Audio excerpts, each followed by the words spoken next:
Well, on to poll-bound Rajasthan now, where the district of Alwar has been in the headlines for its volatile communal tensions following the murder of Pehlu Khan last year and the death in custody of Rakbar Khan over cattle smuggling.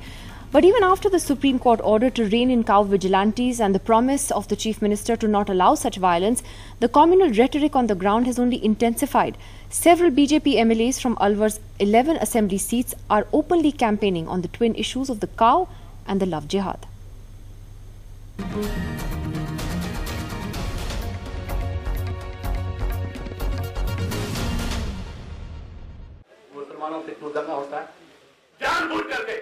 On the campaign trail, this is BJP's Gyandev Ahuja, MLA from Ramgarh, speaking at a village in Alwar district. हमारे शास्त्रों को रूस, America, Germany और England के वैज्ञानिकों ने भी सिद्ध किया कि भारत के गौवंश का अगर असमय खून गिरेगा धरती पर तो वहाँ भूकंप आएंगे, जलजले आएंगे और ज्वालामुखी फटेंगे.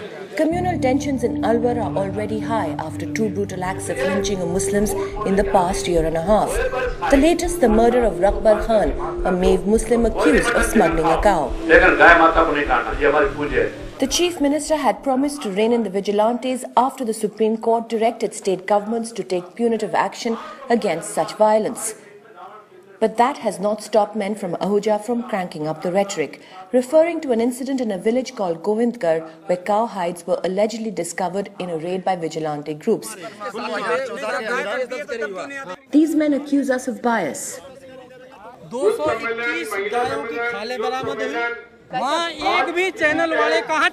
NDTV in fact did report on this. One of the most important issues for this village of Gujarwas is acute water shortage, but that's an issue completely buried in the typical rhetoric of men like Gyandev Ahuja, a figure who's considered to be very polarizing and whose inflammatory testimonies are only going to rise as the elections grow closer. Among Ahuja's strong supporters and those who play a key role in his campaigns, men like Sanjay Bakshi, owner and principal of Ramgarh's most popular English medium school, and the head of an NGO, the Manav Adhikar Samajik Suraksha Samiti, which Bakshi says he formed to protect cows and Hindu girls from love jihad. लड़कियां भी बोले जा रहे हैं, गाय को भी वही काट रहे हैं, कोई हिंदू समाज थोड़ी कर रहा है. मैं तो प्रत्यक्ष आपसे कहना चाहता हूं कि ये घटनाएं लगातार बढ़ रही हैं. रामगढ़ में कोई बड़ा दंगा भी हो सकता है. Bakshi says only politicians like Ahuja understand the threat to Hindus. Love जिहाद के नाम से केरल से चला. केरल के मौलाना मौलवियों ने इस योजना को चलाया. अब उन्होंने सीक्रेट हमें पता लगा कि उनसे पैदा होने वाली संतान को आगे चल के आतंकवादी बनाएंगे. In Alwar city, more evidence of cow politics with Banwari Lal Singhal, the BJP MLA, whose latest campaign is based on his belief that Rakbar Khan did not die in police custody but committed suicide. अपने अपराधों की फेरिस्त खुलने के चक्कर में स्वयं को भी तो समाप्त कर लेते हैं. This despite evidence which showed police critically delayed taking Rakbar Khan to the hospital. The use of cow politics and love jihad, some say, is electorally strategic. In the last assembly elections, the BJP won 9 of Alwar district's 11 assembly seats, and in 2014 it won the Alwar Lok Sabha seat. But in the by-election this year, the Congress did well, winning back the Lok Sabha seat. Polarization by preying on fears of Muslim criminality is one way for the BJP to regain lost ground. Muslims, predominantly from the Mave community, make up an estimated 4.5% of the population of Alwar district. Congress leaders say communal politics is not new, but the intensity this time is far greater. They just find an incident, minority issue, anti-Mave issue. This is a last-ditch attempt by the Bharatiya Janata Party to try and garner votes. It's worked in the past. With Priya Thuvaseri, Radhika Bordia for NDTV. And joining us to talk about that tonight is Sachin Pilot, who's president of the Rajasthan Congress. Here in the studio with us, Raghav Avasthi of the RSS, social activist Nikhil Day and journalist Aarti Jairath. Sachin, can I ask you first that if you're seeing this very sort of visible evidence of a very polarized communal campaign that's playing on the ground, what is the Congress's strategy to counter that? As your senior colleagues in Rajasthan are admitting, it has worked for the BJP in the past there. Things are even more polarized today than they ever have been. How are you going to keep the message on point? You see, this is the last resort that the BJP can turn to. And it's very clear, the more poor the performance of the government, more dependent they are on this polarized politics. And Vasundharaji's government has clearly lost people's faith. So that's why the greater attempt to polarize, to criminalize, and instances like this is just one incident. There have been maybe a dozen more that have not been so prominent, which have not made the headlines. But subtly, the undertone really is to avoid talking on developmental issues, on promises made by Vasundharaji in a campaign 5 years ago, and then relying on these communal issues. The other thing is, they also want the opposition parties to take up this issue in a very vociferous way, because then they want to keep the focus and attention pinned on these issues as opposed to the ones that are relevant. You know, why is petrol selling at 85 rupees a litre? And why there's so much crime? Why is there farmers' distress? So this is very sad, and I think as we see the elections coming up in a couple of months, sadly I think the rhetoric will increase. The sad part is that the victims of such crime are almost usually never given justice, and it's not about delayed, it's probably that it doesn't really happen. So this Pehlukan incident and the other incidents of Alwar district are now become stories because for months and years people have been waiting for justice. Vasundharaji says she won't allow this to happen, but under her very nose these things happen with surprising repetition. Well, Raghav Avasthi, can I ask you why the campaign, for instance, in Alwar, as Radhika's story showed us, is so polarized in this? Who's talking about development, roads, all the stuff that the BJP apparently says is what their campaign focuses on? I don't understand why you say that the campaign is polarized, because I think Muslims constitute just about 4.5% of the population. You just heard what they were saying. Yeah, 4.5% of the population. Let me complete. So, as far as I am concerned, if the people don't think that these issues are relevant to their lives, then they will not vote for the BJP. But why if is they this do the focus of the campaign? What about the responsibility of those campaigning?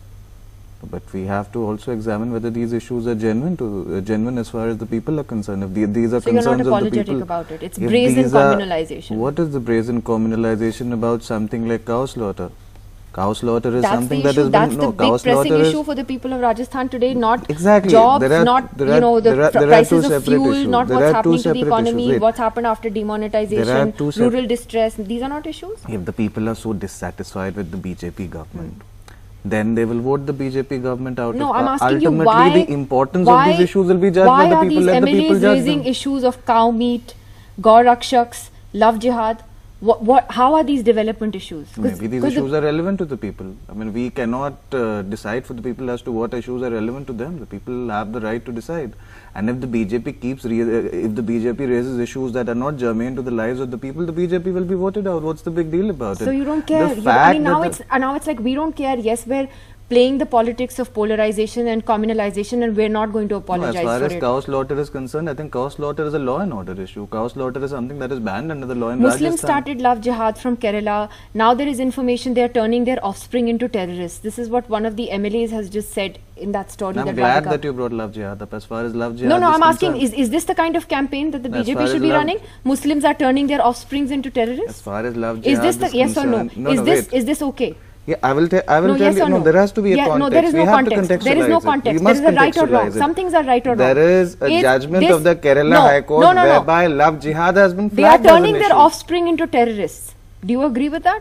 Who are you talking about? This is the BJP MLA from Ramgarh who has said this on the campaign trail. As far as I am concerned, is that right or wrong? I'm not a spokesperson for that particular MLA. Having said that, I would like to go on record and say that that this issue of love jihad, I mean the nomenclature might be highly unfortunate. You're not answering my question. It is something that has been flagged by a It's so difficult for you to say that what he's saying is wrong. It is something that has been flagged by a constitutional court. It's very telling that you can't sit here and say that he shouldn't have said that. We should question the Kerala High Court as to why it has flagged the issue. Which is amazing, Nikhil Dey, because now it actually seems to be, we are going to communalize this and we don't care. Deal with it. Because that's what Raghav seems to be saying here.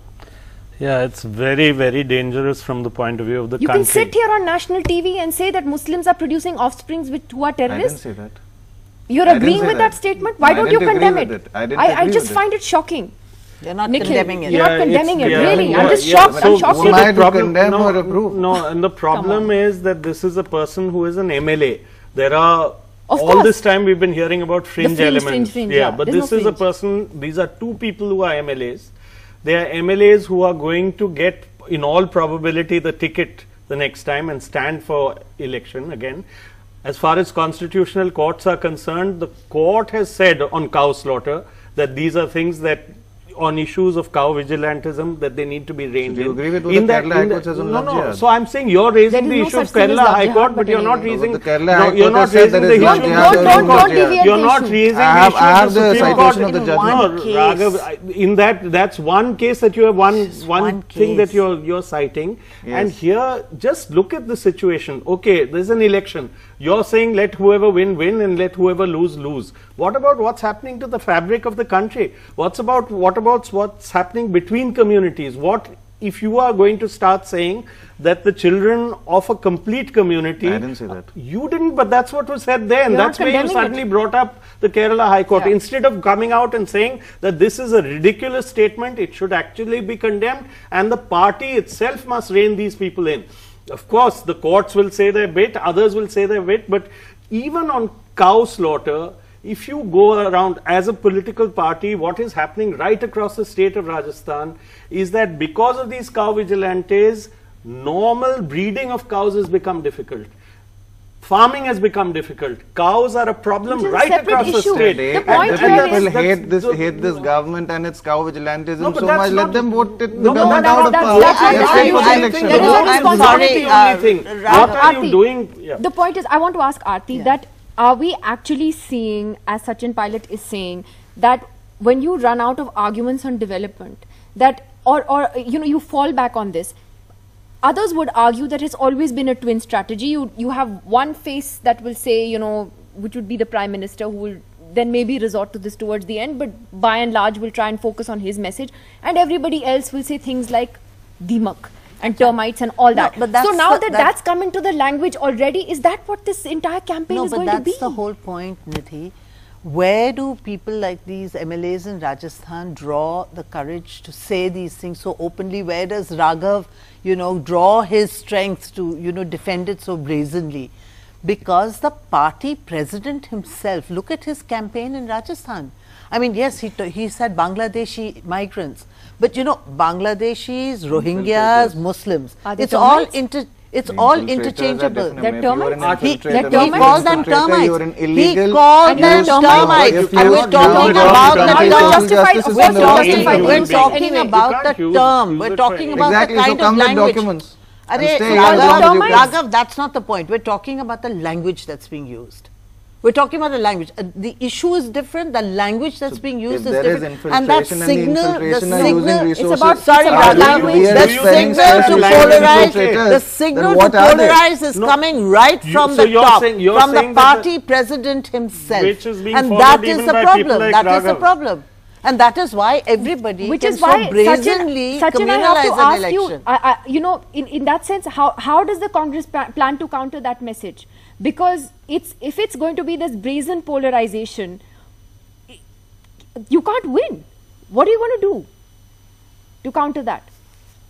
I don't think that's true, Nidhi. They've tried to polarize in the Alwar by-elections. If you look at the speech of the BJP candidate for the Alwar by-election, the Lok Sabha, I mean, the gentleman said things which I can't even repeat on television. The party took no action, election commission took no action, but the people of the state are very wise. They don't fall, prey to this sort of, brazen polarization. And we won that election by 2 lakh votes. I think let's give credit to the voting communities in this country. BJP as a political party, along with affiliates, will try and polarize, put negativity in the whole election campaign. And Amit Shah ji came to Rajasthan just a few days ago. He's talking about Bengal and Assam and the NRC and this termite issue about particular communities, all done just to cover up the bad performance of his governments in these states. So I think the people of India know, people of Rajasthan know very well, and I've traveled across the state. Yes, there are elements which will try and put venom into our society, but people are wiser than that. And I have full faith in our democratic systems, and our people, when they go out to vote, they will ultimately, on balance, look at what really matters to their lives. Food prices, the agrarian distress, infrastructure, education, healthcare, those are important issues. The media will grab headlines. These MLAs that Manoj, you showed, will say more of this stuff. But we shall prevail. The people of Rajasthan will prevail, and we will make sure that all the negativity, they want us to engage, they want us to argue on this issue to make it much more prominent so that the real focus gets shifted. We won't allow that to happen. We'll stay the course. people will stay the course, and we'll have an emphatic victory by the end of it. Well, Sachin is hopeful, Aarti, but can I ask you, from your experience as a political journalist, polarization has worked for the BJP time and again. When has it not worked? Not always, Nidhi. I really, if you go through the history of, elections over the last 3 decades, when the BJP actually started using Hindutva as a political tool and, started sort of polarizing and introducing this whole communalization into their election strategy, it has worked at times, it has not worked at times. In 1993, for instance, after the Babri Masjid fell, the BJP was defeated in all these 4 states that went to polls: Rajasthan, Madhya Pradesh, Delhi, Chhattisgarh, in all 4 states. So, I think these things... won in Delhi.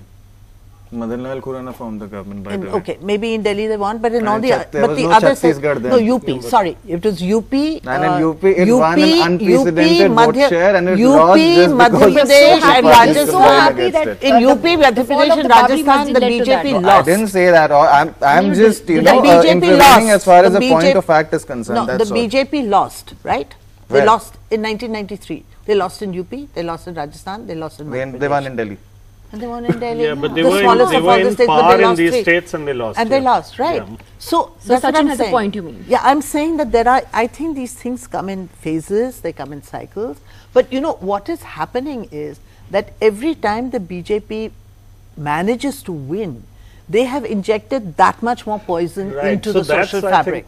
And that is damaging the kind of harmony that we would like to see. It's going beyond elections. It's going beyond elections. Yeah, so precisely. To me, actually, number one, we can't let this happen, and it's a job of the Supreme Court, which has passed an order. It is a job of the government in place today, because it's its job to rein them in, and it is a job of the Election Commission, because we cannot afford to let our country go down the drain while people are busy polarizing deliberately. And it's all on record. It's all being said out there by people who are sitting MLAs. They have no business to be in the legislative assembly anymore and to be called lawmakers anymore. Absolutely. And that's an action we all must demand today, now. I also want to know, Raghav, how this squares up with Mohan Bhagwat's sort of lovely words over the last week about Muslims and about the kind of politics the RSS stands for. How does this fit in with what he said in public? That means it's all a sham. What is the RSS is not a political organization to begin with. That's one. Let's all grow up and pretend it's not a cultural one anymore. The second point is just this. As far as the issue of cow slaughter is concerned and love jihad are concerned, these issues should be dealt with for the law and order issues that they are. And like I said, if the people... Have you all run out of your development achievements? Because you apparently so let the people decide. If the government is so pathetic, the people will surely vote them out. But you're campaigning like this. You're okay with destroying India's social fabric. The people will surely vote them out. If they destroy the country's social fabric, if the social fabric is not valuable to the public, you are actually paternalism should stop. No, Rahul, you are trivializing. The people should be allowed to decide what is good and what is not. Okay, that's fine. Now can we also say, I think you are trivializing love jihad and this whole cow, you're trivializing them by calling them law and order problems. It's a very serious They're issue. not just law and order problems. There is no such thing as love jihad. This has been made up by the social. No, there is no such thing as. Christian community in Kerala and Karnataka. One case. What are the issues? Where is development? Who's talking about jobs in the Rajasthan campaign? Who's talking about the economy in the Rajasthan campaign? Who's talking about farmers in the Rajasthan? About all the issues, and the people will take a holistic view based on all the issues that are presented. Actually, you're sitting here and saying you actually are unapologetic about the social fabric of India being torn apart. It doesn't matter. What is the social fabric of India? There is no social fabric. It seems to be such a nebulous entity. I keep hearing a lot about it, but it doesn't seem to matter so much. No, you are okay. You are okay with BJP MLAs. You are okay with BJP MLAs using that kind of language against allowing Muslims. people to make their own decisions without, the benign paternalism. What about the constitution of the country? I don't bear any white man's burden, and I would like... there's something called the Constitution of India, which is not any man's burden. Which is not any man's burden. I have read the Constitution. You're a lawyer. What do you feel about the Constitution? What do you say? People decide. People can decide against the Constitution? Do you think that where did the Constitution come into the picture? Because the Constitution says that you cannot use this kind of language. In the view expressed by Hans Kelsen, the great jurist, the Constitution of India is the grand norm. The grand norm is the norm under which all of these statutes are framed. Nice try. As long as it is not accidental under the representation of people, it's not against the Constitution. As long as it's actually the depressing to do these TV being debates now. It's actually depressing, and it's going to get worse, because when you sit here and you listen to people brazenly justifying this kind of language being used against people, it is depressing. And I'm sorry, I want to end it here, because I don't think there is any point in debating this anymore. I can only hope that the media at least does its job and highlights it where it's wrong and takes a stand on it. I mean, if we don't take a stand on it now, I don't know who will. Thanks for joining us.